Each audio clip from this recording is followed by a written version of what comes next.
Olá pessoal, eu sou a professora Karina. Hoje a gente vai conversar um pouquinho sobre desempenho organizacional. Para isso a gente precisa entender 3 conceitos básicos que são eficiência, eficácia e efetividade. Quando eu falo de eficiência, pessoal, eu vou estar falando de redução de recursos na realização de uma determinada ação, de uma determinada tarefa. Quando eu falo de eficácia, é quando eu consigo alinhar o meu planejamento, as minhas metas e os meus objetivos organizacionais. Quando eu falo de efetividade, eu falo de juntar essas 2 palavrinhas, essas 2 ações, eficiência e eficácia. Ou seja, eu consigo alinhar o meu planejamento com as minhas metas e os meus objetivos e eu consigo reduzir os custos e os recursos dispendidos na realização de uma determinada ação para que eu consiga atingir uma meta específica. Quando eu trabalho dessa forma, gente, eu sempre tenho que pensar em termos de planejamento estratégico.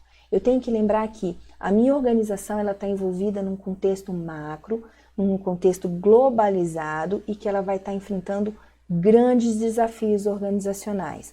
Primeiro, ela precisa estar preocupada em inovar estrategicamente, sempre, tá? Ela sempre tem que estar atenta às demandas do meio, às demandas do contexto que ela está inserida. Então, ela sempre tem que estar analisando, fazendo uma análise de mercado, análise de concorrência, análise das suas oportunidades, das suas ameaças, né? E ela precisa estar sempre buscando gerar vantagem competitiva. Como que ela consegue fazer isso? Através de agilidade, de flexibilidade, de confiabilidade nos seus serviços e nos seus produtos, no que ela entrega para o seu cliente, né? Lembra que ela sempre tem que ter o foco no cliente, né? Como que ela pode fazer isso, né? Como que ela pode atingir essa vantagem competitiva? Uma das formas dela conseguir atingir a vantagem competitiva é através da cultura do conhecimento, né? Ou seja, da gestão do conhecimento.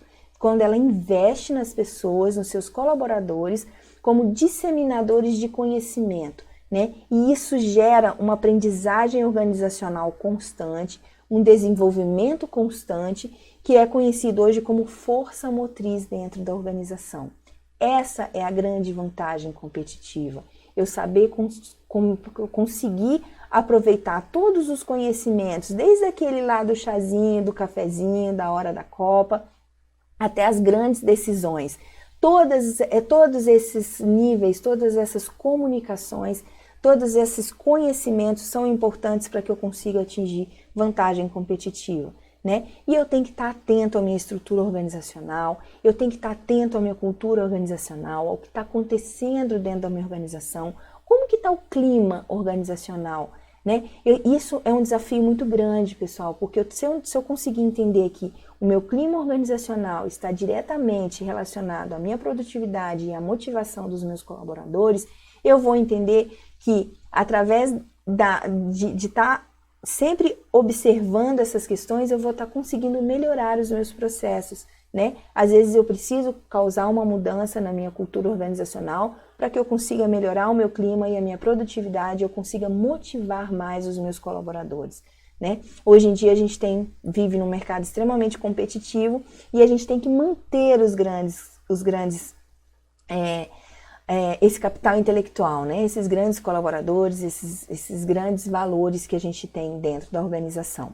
E aí a gente tem que ficar atento a esses níveis de tomada de decisão. Sempre eu vou ter um nível estratégico, né, que vai estar ali fazendo todo esse mapeamento estratégico, esse mapeamento ambiental, vai estar fazendo aquela análise, né, interna e externa, né, quais são as oportunidades, quais são as ameaças, né, quais são as forças, as fraquezas, quais são as limitações da organização, a imprevisibilidade. Então esses são os gestores, né?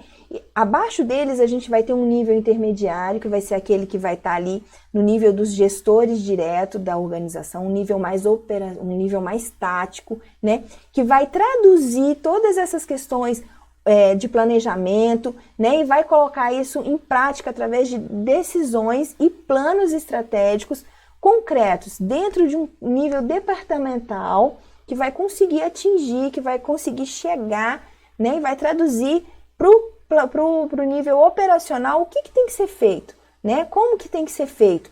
Lá no nível operacional, a gente tem um planejamento operacional, ou seja, vai ser onde vão se desdobrar essas ações e onde efetivamente as coisas vão acontecer, né? Cada departamento vai ter um plano traçado, vai ter uma tarefa, uma atividade e uma previsibilidade para que as coisas aconteçam e para que os objetivos sejam alcançados da forma mais rápida, com menor custo e com maior efetividade, tá bom? Era isso que eu queria passar para vocês, né? A gente se vê, precisando, falem comigo, eu tô sempre no Fale com o Professor, contem sempre comigo. Beijo grande, fiquem bem!